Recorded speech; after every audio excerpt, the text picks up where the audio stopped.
Guillermo Martínez. Hola, Osvaldo. Acá tengo tu libro. Muchísimas gracias. Conmigo. Encantado y honrado de estar en el primer programa. Muchas gracias a usted. Maestro Guillermo, hemos leído, yo creo que casi todas tus novelas. Me acuerdo que la última vez era la última. Sí, la última. Era la última. Sí.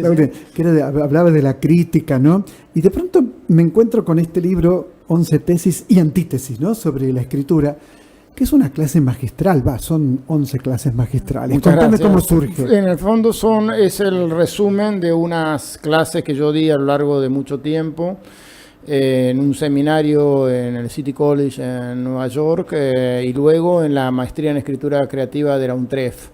En algún momento me pidieron para los laboratorios Filba dar una clase y pensé por primera vez en hacer una decantación de todo aquello que en los cursos es teoría y práctica, los ejemplos, los argumentos, los contraargumentos que surgen, y entonces escribí un libro que espero que pueda guiar la escritura en el sentido de que pueda plantear los problemas concretos que tiene quien está en la etapa de generación del texto, ¿no? O sea, en general uno está acostumbrado a interpretar textos ya consumados, ya terminados, y este libro trata sobre todo del proceso de creación de un texto y todos los problemas específicos que aparecen en la escritura. Entonces creo que es un libro para los que se proponen escribir, pero también para aquellos a los que les gusta reflexionar sobre los mecanismos, los engranajes de la ficción.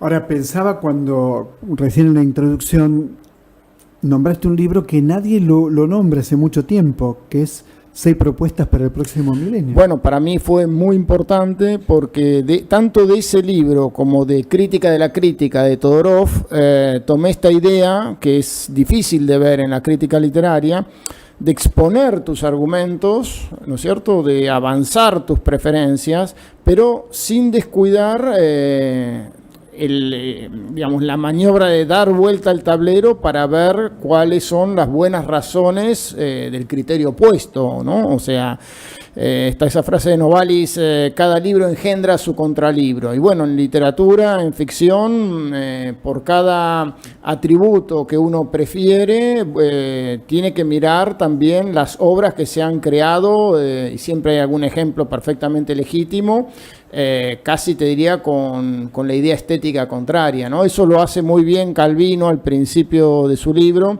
Él, por ejemplo, habla de la levedad y de la pesadez. Y dice que no se pueden desconocer las razones del peso, ¿no? Y menciona aquello que también le da valor al peso.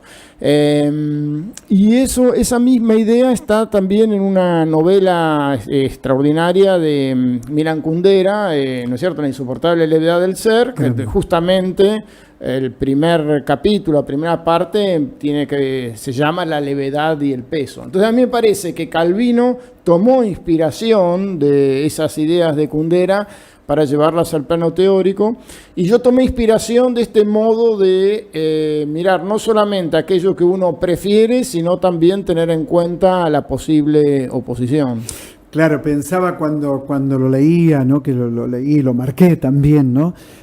Pensaba, vos hiciste clases en Nueva York de esto. Sí. Y aquí la UNTREF es María Negroni, creo, ¿no es cierto? La directora es María Negroni. Claro, es decir, con grandes escritores, ¿no? Grandes escritores muy presentes. María también es una gran escritora. Y bueno, en la maestría también está Jorge Monteleone, claro, González, Adriana Amante. Claro, ahí cada uno tiene su estilo y el libro es muy abierto en ese punto. Por supuesto, sí. De hecho, en la maestría lo interesante, creo, para los que cursan la maestría es que cada curso tiene una impronta diferente.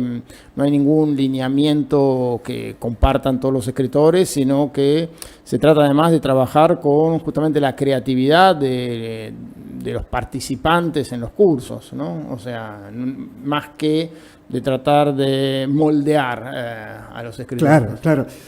¿A Macbeth le gusta matar o vos pensás que está muy impulsado por Lady Macbeth? Yo creo que al principio de la obra mata de una manera profesional, sin una pasión personal. Lo que lo trastoca, me parece a mí, ¿no?, psicológicamente de algún modo es la posibilidad, justamente lo que dijo él antes, de la ambición, ¿no? De poder acceder al trono, que no es algo del todo propio, me parece que es algo como instilado en el personaje, y eso es lo que lo transmuta.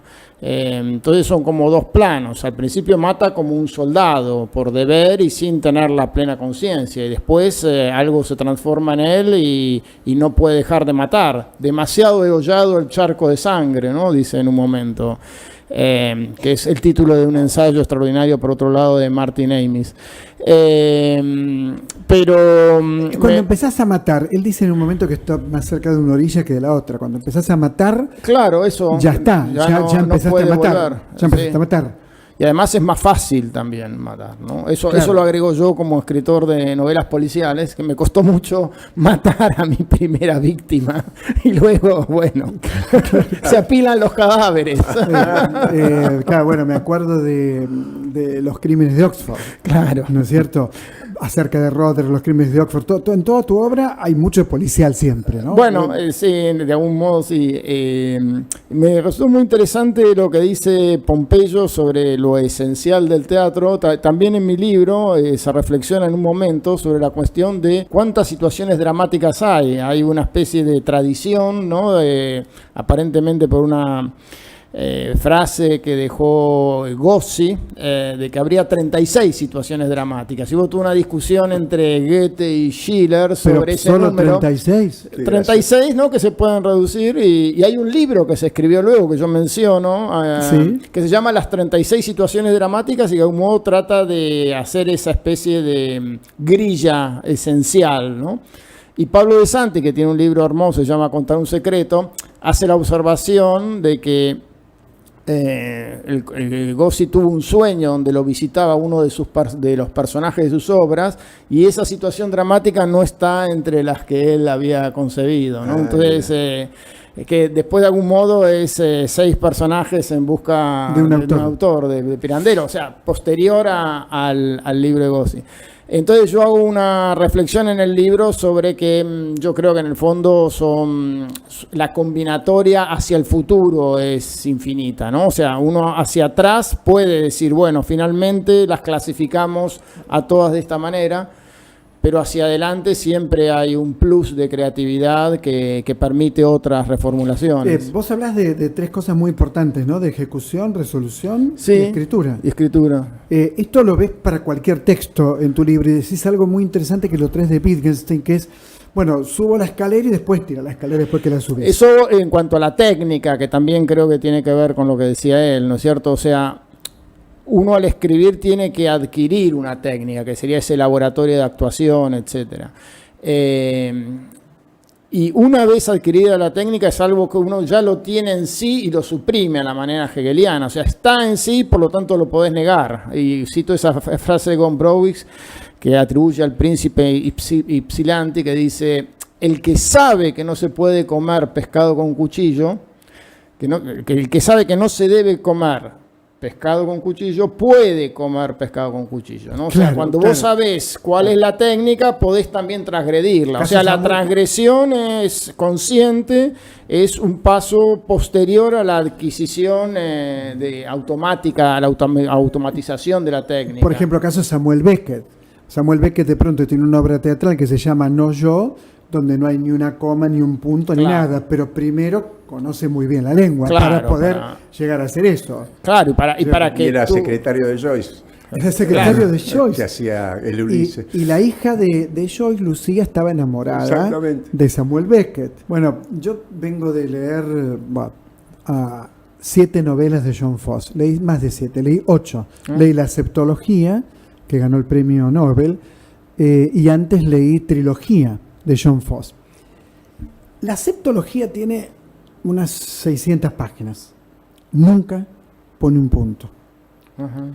Bueno, el efecto puede ser hipnótico, pero también es un efecto extraño, muy a lo Joyce, muy a lo de Samuel Beckett. Ahora, yo digo, para hacer eso, primero tenés que dominar la técnica, muchísimo. ¿Qué pensás vos? Bueno, siempre creo que hay como dos soluciones a eso. O uno es un genio único en la especie que se levanta un día y un poco como en la conjura de los necios, ¿no? Hay algo innato, como quizá podríamos pensar en Andrés Caicedo también, el escritor colombiano, y de pronto escribís algo que brilla por sí solo, que lleva en sí la originalidad, la impronta, etcétera.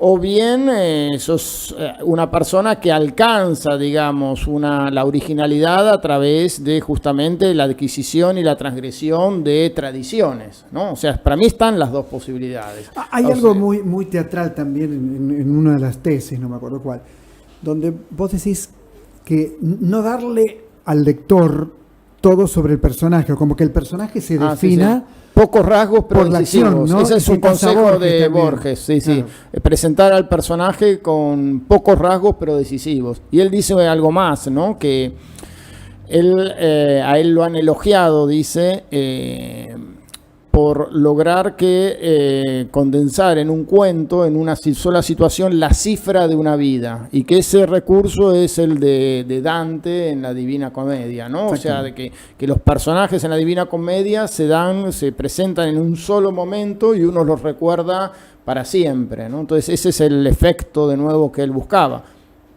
O sea, otra vez la cuestión del efecto, del artificio, etcétera, ¿no? Borges creía que la obra de arte era sobre todo artificio, ¿no? Escribir sobre el oficio y darlo a conocer así como lo hacés vos, ¿no? Quizá fue una manera de dejar de dar clase, ¿no? Yo estaba un poco cansado y dije, bueno, voy a escribirlas para no tener que darlas. Y además seguramente voy a poder pensar mejor al escribirlas. Igual sí me preocupé de mantener el tono de oralidad de las clases, ¿no? O sea, se nota todo el tiempo. Se leen como si yo estuviera hablando en una clase, porque me gustaba. Yo creo que hay algo de la oralidad, lo hice también con mi libro Borges y la matemática, que te permite conectar rápidamente temas muy diferentes entre sí. Si uno tiene que hacer toda la argumentación por escrito que va de un tema hacia otro, hay que tomarse una cantidad de cuidados. En cambio, al hablar con unos pases de manos, yo digo la elocuencia de las manos, ¿no? O sea, vos empezás a hablar, te das cuenta de que los convenciste y podés saltar a otro tema o podés vincular y traer dos temas entre sí. Entonces me gustaba esa especie de vivacidad del oral, ¿no? Y traté de que eso se mantuviera y te acompaña mucho Henry James, te acompaña Borges, te acompaña Patricia Smith, ¿no? O tus propias obras. Gombrowicz, ¿te gusta mucho Gombrowicz, Patricia Highsmith, Pablo de Santis, Milan Kundera, Borges.